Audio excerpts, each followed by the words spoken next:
My girlfriend brought her ex to my townhouse, then she called 911 on me. Throwaway because this situation is insane and I need outside perspective before I completely lose it. I'm Brandon, data engineer, bought my townhouse 2 years ago. My girlfriend Leela moved in 7 months ago. She's a dental assistant. We'd been dating about a year before that. Things were solid, or so I thought. About 3 months ago, things started shifting. Leela began having girls' nights too, sometimes 3 times a week. She'd come home at 1 or 2 a.m. smelling like cigarettes she doesn't smoke, avoiding any real conversation. When I'd ask about her night, I'd get vague answers. Oh, just the usual. Our physical relationship basically died. She'd make excuses, tired from work, not feeling well, stressed about family stuff. I'm not naive. I know what this looks like. But I wanted to be sure before I accused her of anything. Here's where it gets weird. My buddy Dustin, known him since college, was scrolling Instagram a couple weeks ago and noticed Leela had been posting a lot of throwback college photos. Nothing wrong with that, except this one guy kept appearing in multiple shots. Same guy, different occasions. Dustin asked me if I knew him. I didn't. I went through her Instagram myself. The guy's name is Qley. Based on the photo, they definitely dated in college. Recent likes and comments between them. Nothing explicit, but friendly. Too friendly for someone who's supposedly ancient history. I started paying closer attention, and I started documenting. Over the past 2 weeks, I've been building a file. I'm a data engineer. Organizing information is literally what I do. I backed up our joint credit card statements. Checked Uber/Lyft receipts. Noticed charges at bars and hotels I'd never been to. Transfers on Venmo and Zelle to people I don't know. Then I pulled our Ring doorbell footage. Exported the entry logs from our building's elevator system, key card access. Here's what I found. Leela's been meeting someone regularly. The hotel charges match dates she claimed she was at girls' nights. The Uber drop-offs are to a specific apartment complex 20 minutes from here. I cross-referenced everything in a Google sheet. Timeline, locations, expenses. The pattern is undeniable.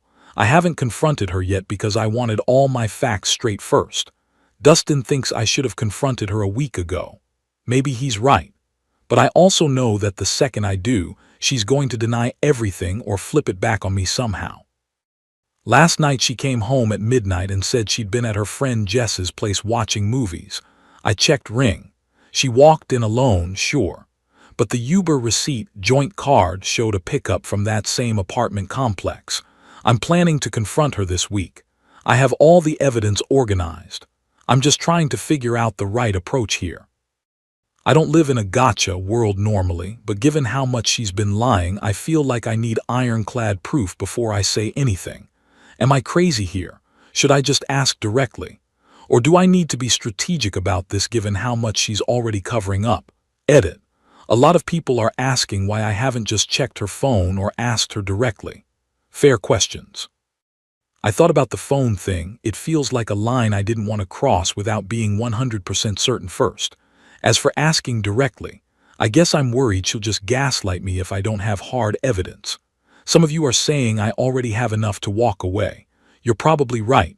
I think I'm just trying to make sense of how someone could lie this thoroughly for this long. Update 1. Thanks for all the responses on my last post. A lot of you said to document everything and be strategic about the confrontation. I took that advice. What happened last night was absolutely not what I expected, so I set up a situation. Wednesday morning, I told Leela I had to drive to our regional office for an overnight work trip, about 3 hours away, wouldn't be back until Thursday evening. She seemed relieved, which should have been my first clue, except I didn't go anywhere. I went to Dustin's place, which is about 10 minutes from my townhouse. I had the Ring app open on my phone the entire day, watching. Around 7 p.m., I got the notification. Leela had badged someone into the building. I pulled up the live feed. There he was, Qley. She met him in the lobby and they went up to my place together. My freaking place. I waited 15 minutes. Wanted to make sure they were settled in, weren't just grabbing something and leaving. Then I drove back. Before I even got out of the car, I started a voice recording on my phone, timestamped. Then I switched to video once I was in the building elevator. I knew I'd need evidence of exactly how this went down. I used my key to unlock the front door as quietly as possible, camera still rolling, walked in. They were on my couch. Leela was straddling Cole's lap, his hands on her waist, their faces about 2 inches apart. Her shirt was riding up.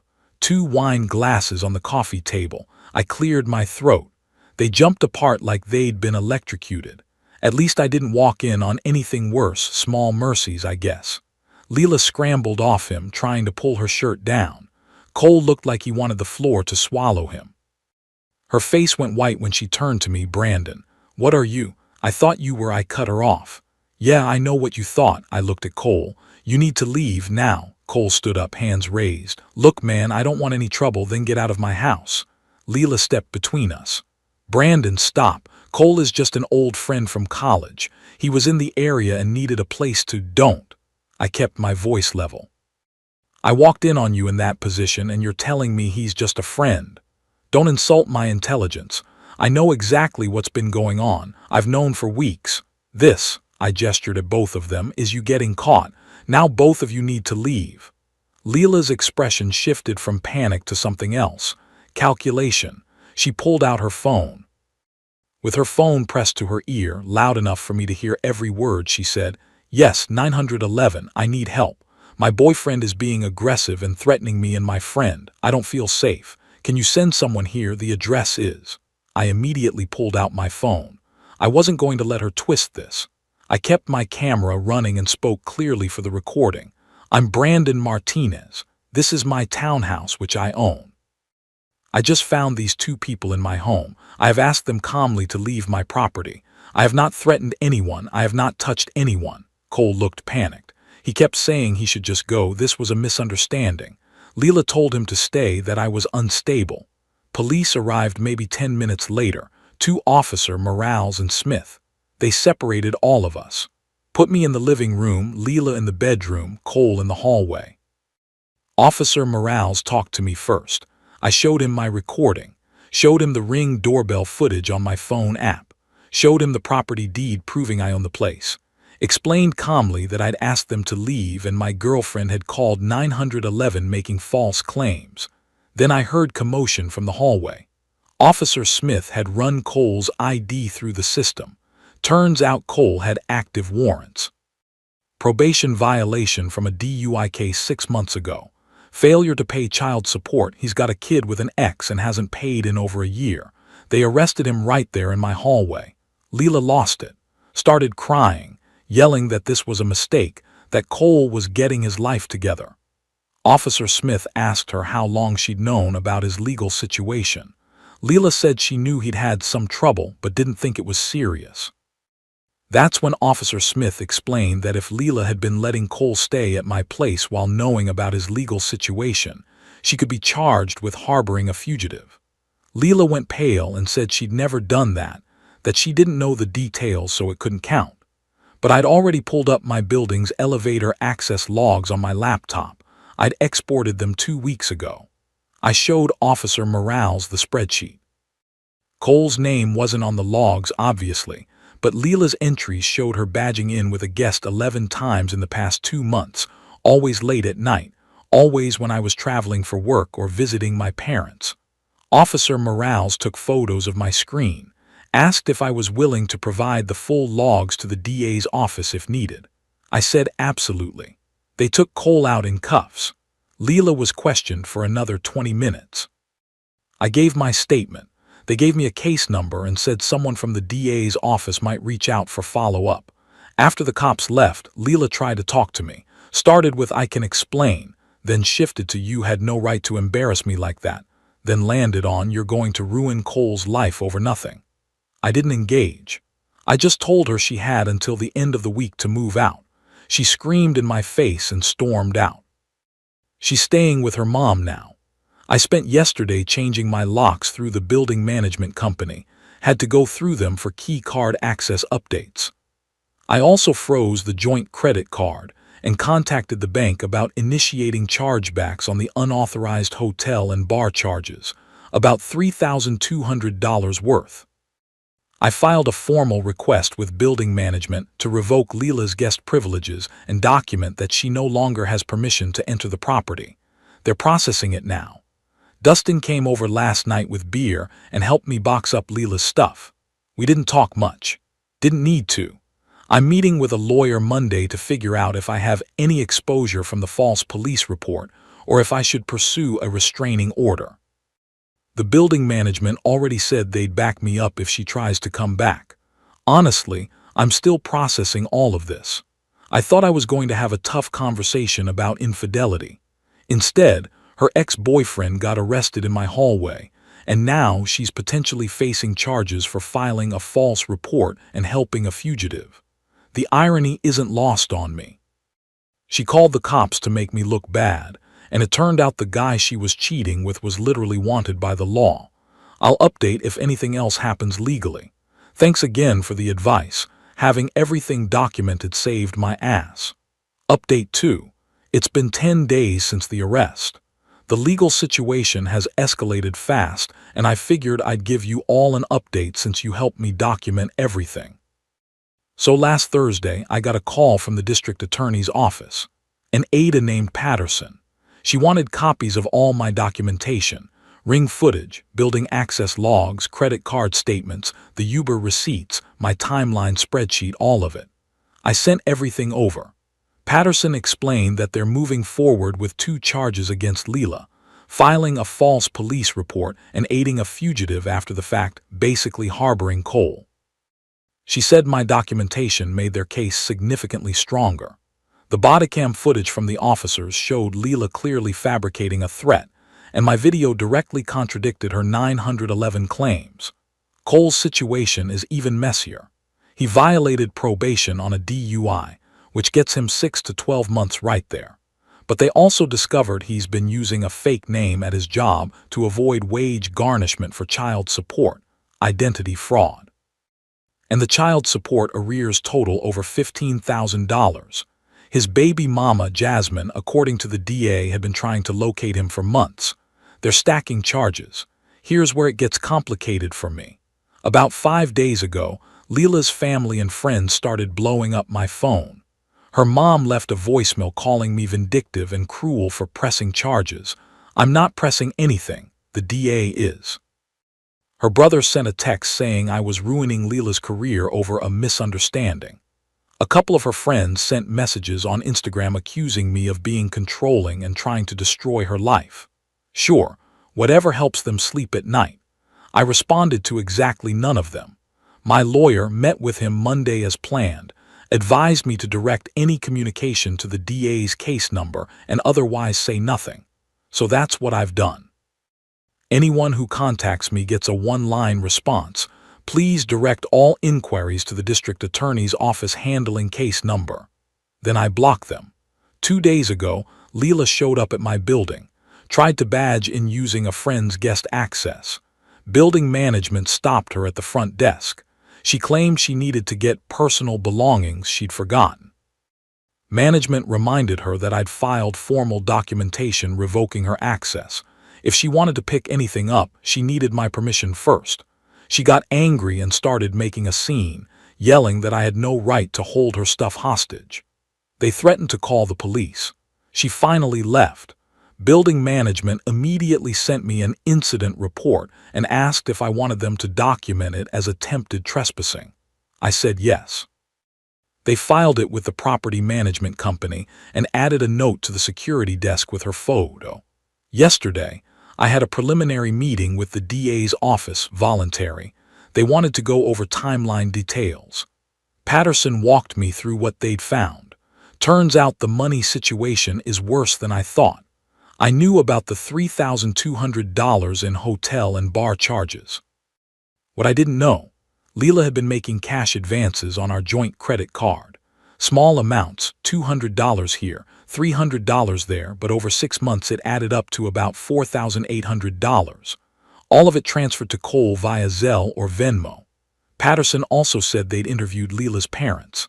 Leela had borrowed $8,000 from them last fall, claiming it was for continuing education courses to advance her dental assistant career. None of that money went to any courses. It went straight to Cole. They interviewed Cole too from jail. He admitted that Leela had been financially supporting him for months. Here's the kicker. Cole actually had a job, working under a fake name to dodge wage garnishment for child support. But he'd told Leela he was between jobs and struggling. The reality. He was pulling in a paycheck that went straight to his own expenses while Leela bankrolled his rent, food, and whatever else he wanted. She had no idea he was employed. He'd been playing her the entire time, and she was stupid enough to believe everything he said. Total financial damage Leela funneled to Cole, approximately $28,000 over 6 months. That includes the joint card, cash advances, her parents' loan, and a few other transfers Patterson showed me. Patterson said when they confronted Leela with this information during her interview, she completely broke down. Started crying, saying Cole had promised her they had a future together, that he just needed help getting back on his feet. She genuinely believed she was saving him. Patterson said Leela kept repeating, "He told me he loved me. He said he was going to leave his ex and we'd start over." The irony isn't lost on me. Patterson asked if I wanted restitution as part of any plea deal. I said I wanted every dollar I could legally recover. She said that would be part of negotiations. Then the same night I got a text from a number I didn't recognize. It was Leela, using a friend's phone. The message was long. She said she'd made terrible mistakes, that she was sorry, that she loved me but she'd been manipulated by Cole and he'd been lying to her the whole time. That Cole had been using her all along. She asked if I could talk to the DA, tell them she was also just a victim, help her reduce the charges. She said her life was falling apart and I was the only person who could help her. I showed the message to my lawyer. He said absolutely do not respond. Don't engage. Forward it to the DA's office and block the number. So that's what I did. I'm not going to lie, reading that message hit me in a weird way. Not sympathy exactly. More like vindication maybe. She destroyed what we had, all for a guy who was using her as a personal ATM while spinning the same lies he'd probably told a dozen other women. She lied to me, her parents, everyone. She called the cops on me and tried to get me arrested in my own home. And now that it's all blown up in her face, she wants me to save her. No, I'm done being the person she uses when it's convenient. The DA has the evidence. The system will handle it. I'm not getting involved. The preliminary hearing is in 2 weeks. Patterson said she'd let me know the outcome. She also mentioned that if Leela doesn't take a plea, this goes to trial, and based on the evidence, they feel very confident. On a personal note, I'm not dating yet. Probably not anytime soon. Honestly, I don't trust my judgment right now. But I'm not sitting around feeling sorry for myself either. My apartment feels like mine again. I'm sleeping better. I didn't realize how much stress I'd been carrying just from the constant lying. One of my coworkers asked me last week why I seemed different, lighter, she said. I told her I'd ended a relationship that wasn't working. She said, "Good for you. You seem happier." I am. I'll update after the hearing if there's anything worth sharing. Thanks for all the support, Reddit. Documenting everything and staying calm saved me from a much worse situation. Final update. It's been 4 months since my last update. The legal process took longer than expected, but it finally wrapped up last week. Figured I'd close the loop since so many of you followed this story. The preliminary hearing was back in November. They played the bodycam footage from both officers, showed my Ring doorbell video, presented the building access logs with timestamps, displayed the credit card statements and Venmo/Zelle transfers. Everything was laid out in chronological order on a giant screen. Leela's lawyer tried to argue that she'd felt genuinely